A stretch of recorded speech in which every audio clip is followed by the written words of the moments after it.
Do you have a hard time getting started on a new habit because there are a lot of factors that can keep you from doing it consistently? Do you find yourself holding off on starting because you're waiting for conditions to be perfect?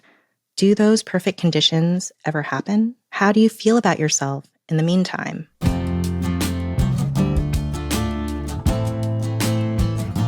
This is Tips from an ADHD Coach, and I'm your coach, Jaye. Today, we're talking about how sometimes with ADHD, we put off starting something we think is important because we're waiting for the perfect solution or perfect conditions, which may never come. The following is an email we received from a MissUnderstood listener about a challenge she's facing.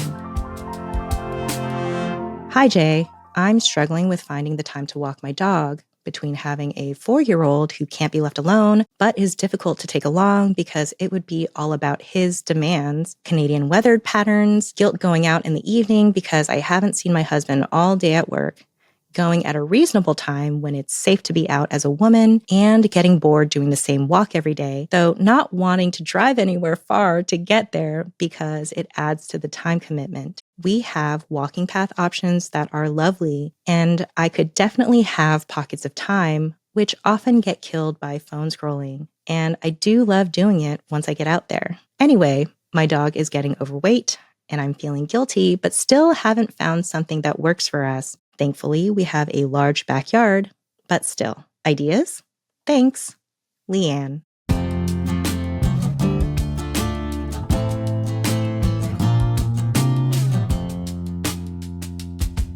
I'm a single woman who has to take her dog out for walks in an urban city with a busy schedule that varies from day to day. I hugely resonate with this struggle. So thanks, Leanne, for writing in with this challenge. All of the reasons Leanne listed for not being able to take her dog out for a walk are valid. Her day is extremely busy, especially with a 4-year-old child. I've lived in the Pacific Northwest, and there were many days where it was too icy and cold to safely take my tiny Yorkie out for a walk. So I can imagine weather is a huge factor in a place with harsh weather conditions for longer periods of time. She only gets to spend time with her husband when he's home from work, and taking her dog out alone means time away from him. Going out alone with the dog is not always safe at all hours as a woman. Driving somewhere adds more time to the dog walk commitment, and that's time she doesn't feel like she has. But doing the same walk every day feels like it could get boring. She can't leave her son alone at home, but it becomes a much bigger task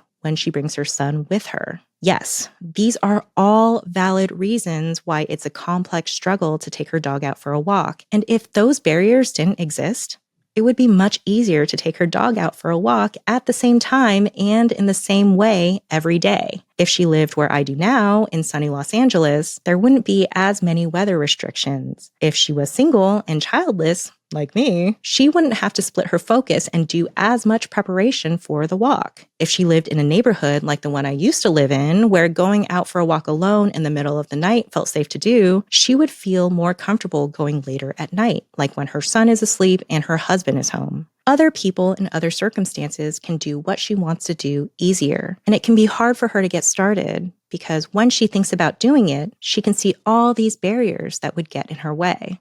And this isn't just limited to dog walking, by the way. Inability to get started because it feels like there are so many barriers to being successful is a regular challenge I see with my clients and with myself. Sometimes it's that we want to get more active, but we don't have the right exercise clothes, or the class we want to take is too early in the morning, or we don't have the time to do all the showering and extra laundry after intense workouts. Sometimes it's that we want to save money by cooking instead of getting takeout. But it should be all fresh produce and meat, and we don't have the time or energy to do all of that prep work. And then we end up wasting food when it starts to turn. Or cooking takes too long and we're starving when we get off of work. Or we want to make really exciting recipes, but don't have the energy to do it most nights. You see the parallels with Leanne's dog walking dilemma, don't you?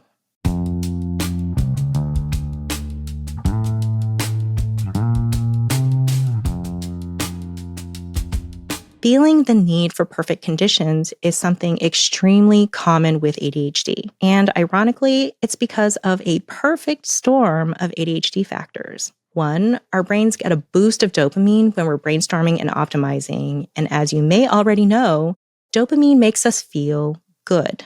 So we have been conditioned to brainstorm and optimize instead of just doing. Cooking a simple dinner without thinking about it too much tends not to feel as good as figuring out what we can make that will taste the best, that will totally hit the spot and will get us lots of compliments. After a lifetime of wanting to come up with the best option possible, sometimes we only want to put in effort when we're doing that perfect solution. But barriers might come up while we're brainstorming, and they put cracks into our perfect solutions. Like maybe I decide what will hit the spot for dinner right now is red curry chicken, but I discover I don't have any chicken or coconut milk. But I'm hungry right now and feel like there isn't time for me to go to the store for more ingredients. So now I'm optimizing for what I already have in the house and decide to make spaghetti and meatballs. But maybe a part of me is not thrilled about the spaghetti and meatballs because I already established I want curry. What then? There seems to be no perfect thing for me to make because I want red curry chicken, but I don't want to go to the store. I could make the spaghetti and meatballs and feel unfulfilled because I want the red curry chicken. Or I could go to the store and feel unfulfilled because now I'm really hungry and food isn't even close to being ready. So sometimes when we optimize and find what we think is the perfect solution, it can be a bummer because current conditions don't make it easy. I have a feeling that this is happening with Leanne as well. When she was trying to figure out what she could do to walk her dog more, optimal solutions kept coming up, but then they would each get disqualified for not being perfect. Would she feel like any of these solutions is the right one? Would she feel good enough to get the ping of dopamine from walking the dog with any of these solutions if she feels like all of these solutions are flawed? That's the question, isn't it?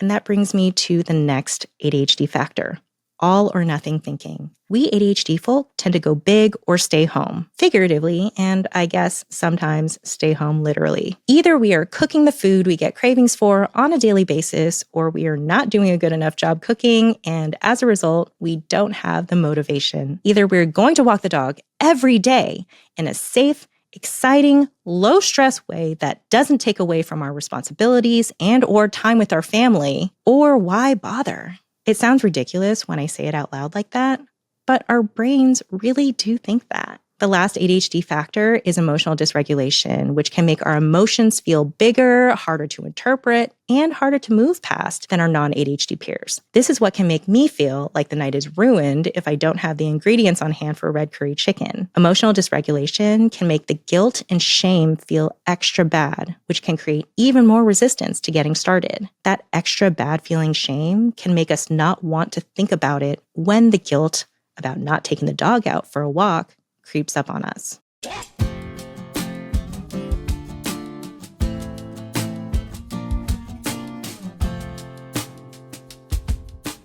So, what can we do if we find ourselves in this perfectionist trap that blocks us from getting started? The first thing I suggest is to do the best we can to let go of the notion of a perfect solution.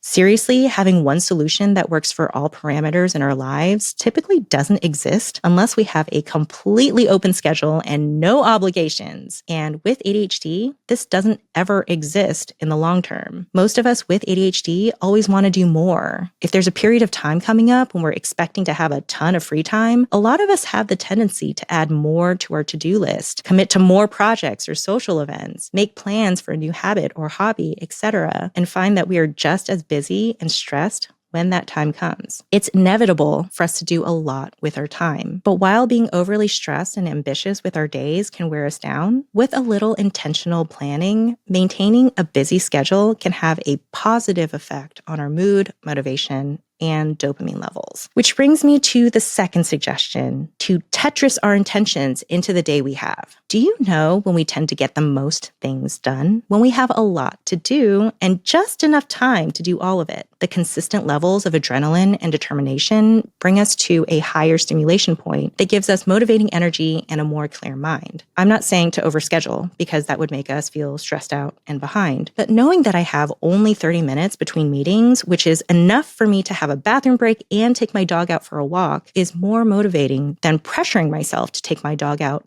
anytime this evening. Make sure to reflect on how long things actually take when you're doing them so you can more accurately Tetris your day instead of packing too much in. The third thing is to embrace persistence over consistency. I know all the dog behavioralists say to create a consistent routine for dogs so they eat, walk, and do all those other things all at the same time and place every day. But we have to do what works for us. And honestly, my dog gets just as bored as I am doing all the same things the same way every day. If it's important for us to take the dog out for a walk every day, that is the first priority. If doing it at different times of the day in different locations would make it more likely for us to do it on a daily basis than having to do it exactly the same way every day, then that's the best choice for us and our dog.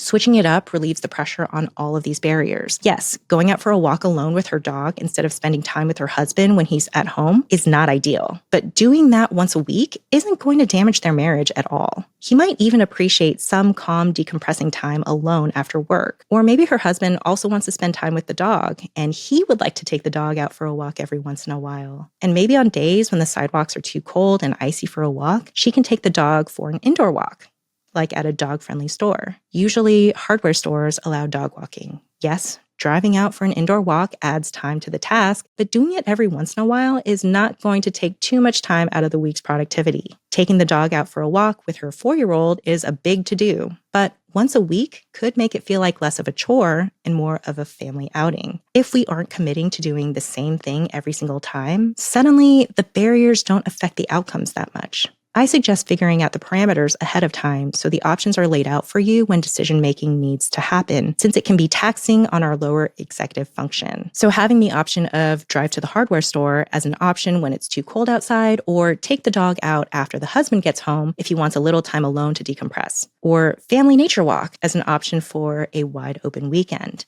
And when she's doing one of the walk options, you know what's one of the best things she can do? Congratulate herself. Tell herself, good job for taking the dog out for a walk that day. That acknowledgement that we are doing what we want to intentionally do gives us a boost of dopamine that motivates us to do more of it. And if she's switched it all up all week and created a streak of 2 days, 3 days, 4 days, congratulating herself each time she hits another day on that streak gives her more dopamine to continue. So go ahead and feel good about starting the streak. Just keep acknowledging the streak every day, even if it's a big one. And if the streak gets broken, don't be upset. It's just a short break. Feeling bad about breaking a streak only hurts our persistence because it feels like a failure. I consider getting back into the rhythm to be worth just as much congratulations because we're not trying to keep feeling good. We're trying to continue doing the thing we want to do. And for Leanne, the goal is to take her dog out for walks more often. That can be done many different ways at many different times. We don't have to box ourselves in.